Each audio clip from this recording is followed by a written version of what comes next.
Hello and welcome to Playback, TRT World's weekly showcase of our best stories from around the globe. Coming up, an Indian celebrity chef cooks up a COVID-19 relief initiative.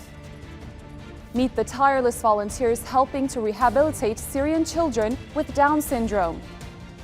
Jeff Bezos, the founder of Amazon, is stepping down as CEO. What's next for the world's richest man? And we take a look at the natural beauty and diversity in North Macedonia's newest national park.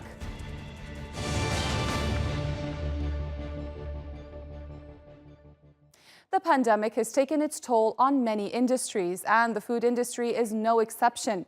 Now, a young celebrity chef in India has launched a COVID-19 relief initiative. It offers patients and healthcare workers access to free food delivery service. The nonprofit platform pairs volunteer cooks working from home with those on the front line battling the virus. Kübra Akkoç has more on the story. A hug in a bowl. This is what celebrity chef Saransh Goyla calls his signature dish. Delicious. The young Indian chef cooks the world's best butter chicken, according to MasterChef Australia judges. Saransh Goyla owns a food delivery business in India with 2 overseas branches in the United Kingdom. Before the pandemic, his popularity was rapidly growing. The pandemic had a large impact on our business. A lot of my friends, restaurateurs who are in this industry have gone through an extremely tough time. The pandemic has taken its toll on our industry, and I think it has set us back by at least a couple of years. Goyla launched a COVID-19 relief initiative for India in April. The non-profit platform brings volunteer cooks working from home together with those in need. COVID-19 patients and healthcare workers are among thousands that benefit from the free food delivery service. The initiative started with about 200 volunteers across 20 cities who wanted to help COVID patients all across the country. And it grew to about 4,000 volunteers in 400 cities in about 4 weeks. The chef says India's deadly second wave, extended lockdowns and competition among food delivery businesses has seen demand for his kitchen drop by 30%. And he had to cut some of his staff. But with India's coronavirus outbreak finally easing, Saransh Goyla is hoping to realize his dreams and go global. Kübra Akkoç, TRT World. While some countries have begun easing COVID-19 restrictions, the fast-spreading Delta variant has many worrying about more waves of infections. People in Iran are among the most concerned given the country's slow vaccination campaign. The rollout of a domestic jab has made a sluggish start, but officials are hopeful they can speed up the process. Reza Hatami reports from Tehran. Iran has launched its domestic Coviran Barakat vaccine, but it's been a slow process. Only 300,000 doses have been distributed so far, but officials plan to roll out millions more in the coming weeks. So far, Tehran has been mostly using Russian and Chinese shots. It has also authorized the emergency use of the Pasteur vaccine, which was jointly developed with Cuba and has several more candidates in the pipeline. They are currently working to vaccinate high-risk citizens and frontline workers. I came here today for a Coviran Barakat job, but I got Sinopharm instead. Iran is a very powerful country in terms of vaccine production, and I'm sure its vaccines will be effective. We believe in our scientists and we have faith in them. We know they will do their job properly. With a death toll of around 85,000, Iran has been one of the hardest hit countries by the pandemic in the Middle East region. And the government is lagging behind in vaccination efforts. Less than 2 million people out of the country's 84 million population have been fully vaccinated. Despite U.S. claims that humanitarian supplies are exempt from its sanctions, Iran's efforts to buy vaccines have been hampered by them. The country hopes the rollout of domestically produced shots can speed up its inoculation drive. Iranian officials are cautiously optimistic about the effectiveness of homemade vaccines. We cannot accurately assess the effectiveness of these vaccines unless millions of them have been used. but the preliminary studies show they are around 80% effective. But at the end of the day, Tehran and many other cities are now coronavirus red zones again as they battle the Delta variant. Travel restrictions have been reimposed and public places closed. As it strains under US sanctions and fearing further coronavirus infection waves, Iran is in need of a speedy and effective vaccination campaign more than ever before. Reza Hatami, TRT World, Tehran. As the world economy charts a path to COVID-19 recovery, the film industry is directing a comeback of its own. The 74th Cannes Film Festival has returned after being canned last year for the first time since World War II. It's the first major international cinema event to attempt an essentially full edition. Organizers are banking on strict health and safety protocols to keep cameras at the world's biggest film festival rolling.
To Syria now, and a heartwarming story. A Down syndrome support center is helping vulnerable children in the country's war-torn Idlib province. The center is the only one of its kind, and all the staff are volunteers. They believe they can give the children a chance to fulfill their potential, despite the lack of resources and the difficulties brought on by a devastating war. Angela Murphy has this report. Children say goodbye to their parents, some excited, others a little reluctant. These Down syndrome children are being driven to an education and rehabilitation centre in war-torn Idlib. It's Syria's only facility to care for kids that have the genetic condition. This project started in September 2019. We work together as a group of volunteers who have different specialities that help the enhancement of behavior of Down's children, such as physical therapy, pronunciation enhancement, and special care. The support centre has 35 children aged between 5 and 15. Here they interact with each other, play games and dance. The White Heart volunteers teach the children life skills and how to integrate into society. We face several challenges, including shortages of materials such as different types of toys that attract their attention. In addition to that, we lack splints to help them, and families can't afford to buy anything. We suffer also from the limited space in the center. Down syndrome often causes a large tongue and distortion of the teeth, which can lead to difficulty speaking. Mustafa Khalil, a speech therapist at the White Hearts, slowly helps the children come out of their shells. The difficulties that we face with children. Some children are stubborn. Some children need to break the fear barrier. When they come to us for the first time, they come scared and shy. These children are among hundreds of thousands that have witnessed one of the most violent and brutal wars in history. And despite lacking proper resources, the White Hearts are working hard to provide them with a better future. Angela Murphy, TRT World. Over the past year and a half, purchasing power in Lebanon has decreased because of hyperinflation and the devaluation of the currency. The cost of almost everything has risen dramatically, including clothes. But for those struggling, one nonprofit combines affordable clothes with a zero-waste vision. Imogen Kimber reports from Beirut. Playback is a business, but ultimately it's the people who profit. It collects second-hand clothes, repairs and cleans them, and sells them at extremely low prices. This is our sorting facility and our warehouse.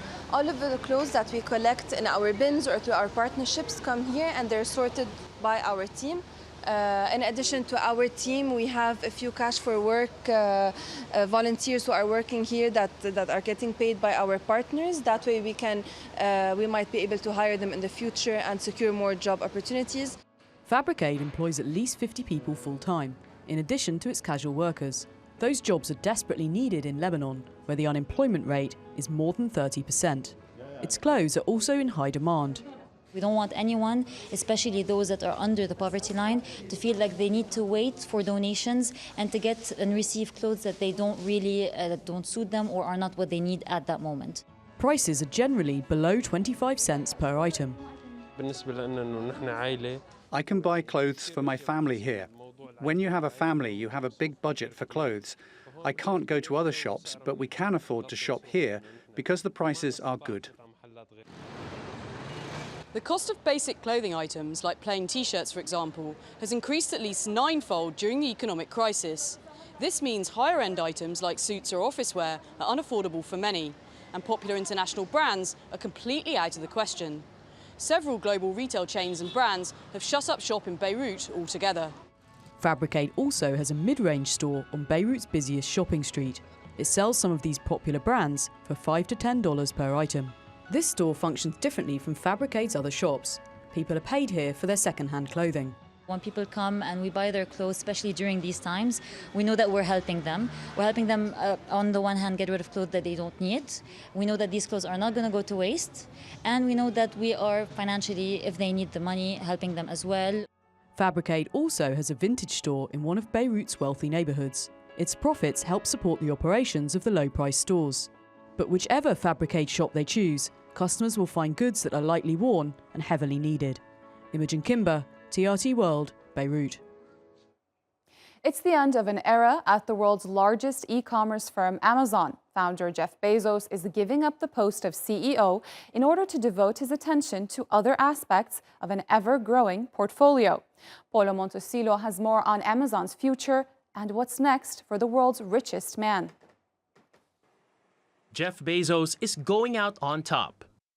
Amazon, the company he founded in 1994, is the undisputed leader of the global e-commerce industry. And it's expected to keep growing after Bezos steps down as CEO. I think when you consider the structural growth opportunity that's been created by the pandemic and that huge increase in online shopping, I think that really, for now, the investment case hasn't really changed and the story should be pretty similar from here. Amazon's worth around $1.8 trillion. Its value is expected to hit $2 trillion this year, making it the third tech firm to reach that milestone after Apple and Microsoft. It's reported revenues north of $100 billion for 2 consecutive quarters. And for the year to March, during the height of the pandemic, the e-commerce giant booked profits of nearly $27 billion. That's more money than it made between 2017 and 2019. The most important thing. But alongside that success, part of Bezos' legacy is mired in controversy. U.S. government data shows he and other billionaires have avoided paying taxes for years. And despite its financial strength, Amazon has come under fire for alleged labor abuses. If you late a minute, 15 minutes, they automatically gonna take an hour away from you. Why? I went late an hour, so why take an hour? So it's just a lot of stuff need to be changed. A group of workers tried to form a union in Alabama this year, but the effort fizzled out after opposition from management. What I say to Mr. Bezos, why, when you have so much money, more money that can be spent in 1,000,000 lifetimes, why are you spending millions trying to defeat an effort on the part of workers here who want nothing more than decent wages, decent benefits, decent working conditions. Those labor issues will be inherited by Andy Jassy, who takes over from Bezos as CEO. Jassy was head of Amazon's cloud computing business. The division has roots in South Africa and now accounts for about half of the firm's earnings. I really don't see any negatives here whatsoever. This is part of a CEO's job, is to train successors and develop talent underneath them, and this is evidence of that. With Jassy managing day-to-day operations, Bezos plans to focus on other ventures. His priority at the moment is Blue Origin, the rocket company that's sending him and his brother to the edge of space next month. So while Bezos is stepping down from an old role, it's clear he's aiming for new heights. Paolo Montesilio, TRT World. During lockdown, it hasn't been uncommon to splurge on some online shopping, only to discover when the goods arrive, they're not quite what you expected. Russia's biggest e-commerce company has built an empire around solving this problem, and now it's looking to set up its shop beyond its borders. Miranda Lin explains. It sounds counterintuitive for an e-commerce website to be based around brick-and-mortar stores. But that's exactly how Wildberries became the leading online retailer in Russia. It offers customers the ease of browsing online, combined with the security of trying out the items before making a final payment. I often order things through Wildberries, not only for myself, but also for my children and my husband. We come here, we see if things fit, and we keep what we like. Today I ordered children's books, orthopedic slippers, and some washing powder. It's very convenient that all those different things can be ordered in one place. Former teacher Tatiana Bakalchuk founded Wildberries in 2004 as a side project during her maternity leave. It quickly resonated with other mothers looking for an efficient way to make their purchases for the whole family. 70% of the site's customers are still female. And now Bakalchuk is the richest woman in Russia, according to Forbes' magazine, with an estimated net worth of $12.7 billion. And Wildberries is still growing. In 2020, the company doubled its orders from the previous year to almost 1.6 million purchases a day as people stayed home during the pandemic. Sales surged by 74% to $6 billion. Because restrictions were introduced for people over 55 years old and the elderly who are forced to stay at home, our client portfolio has diversified. Like many successful Russian firms, Wildberries has expanded to former Soviet countries. There are 9,200 pickup locations in the region. But unlike most of its Russian peers, Wildberries has also set its sights on the Western European market. It recently launched in Germany, France, Italy, and Spain, but is keeping its Russian flavor.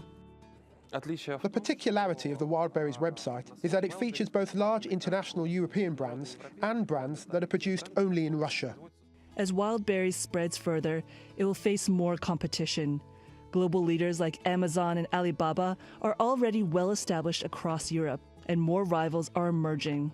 But Wildberries believes its innovation, to stick to stores, will put it at the front of the line.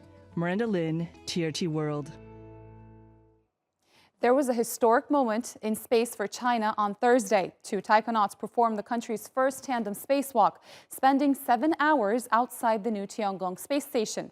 The pair are part of a 3-man crew who arrived at the station last month. They're expected to remain on board for another 3 months, making this China's longest crewed space mission. To the Balkans now, where North Macedonia is set to unveil one of Europe's largest national parks. Decades of illegal logging in the forests of the Shar Mountains have left behind scarred landscapes. Now, officials are hoping this project will help protect the country's extraordinary biodiversity. The Shar Mountains in the Balkans offer North Macedonia around 2,400 square kilometers of pristine slopes and landscapes. And Skopje has just passed a bill to turn more than a quarter of it into a national park. It's set to become one of the biggest in Europe, and locals are hoping to make the most of it. We expect many benefits from the national park. Tourists coming to our cabins, and the sale of dairy products, which I believe will be a lot more and at better prices. We're also waiting for the infrastructure to be improved, as well as the roads leading to the cabins. The Shar Mountains are home to a wealth of ecosystems and around half of all mammals native to North Macedonia. But unregulated farming and hunting have threatened the area for years. In the last 2 decades alone, North Macedonia has also lost around 400 square kilometers of forest to illegal logging. And for conservationists, this is a project that goes beyond the borders. After 60 years, has the chance to have a new national park, which is the missing puzzle, actually, in the protected areas in the Balkan. Together with the other protected areas in the other neighboring countries, we will have the largest transboundary protected areas in whole Europe, and we are very proud about it. And the government says there is a lot more to the initiative than just attracting visitors. This is not only for the local tourism, though. We're creating one of the largest protected areas in Europe, together with the National Park Shari in Kosovo, together with the National Park Mavrovo, and the side of the Republic of Albania. This is going to be of huge potential for the future generations, for the current generation as well, because we know now we can use our natural resources and exploit them in a sustainable way. The Shar Mountains National Park has been nearly 3 decades in the making, and it may now fly the country's tourism flag for many more years to come. Abdul Wahab Ayupi, TRT World. And finally, street artists in Morocco have joined forces for a new exhibition. But to participate, they had to ditch the streets and head indoors.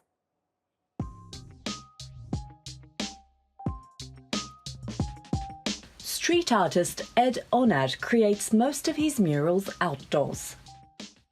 But he recently painted the walls of a staircase for an exhibition called Street Art Inside. And he got help from 3 other artists. Together they transformed the space that's home to the Hiba Foundation. It's a non-profit that develops artists. The objective of this exhibition is to define street art. This art is normally outside and we are trying to bring it inside. That's why we named it Street Art Inside. These artists were more comfortable because they don't have the problem of going to seek authorization. Ayub Vetili and Mehdi Zemouri also worked on the walls of the staircase. Zemouri normally works on his own, so it took him a while to adapt to this new workflow. The idea of working together was a bit difficult, but we found common points between us, which ultimately allowed us to produce appropriate work as a group and also create a bond between our works, especially regarding colors. Here, Reda Budina's geometric patterns can be seen side by side with Vetili's graffiti. But Vetili says working indoors lacks a certain freedom.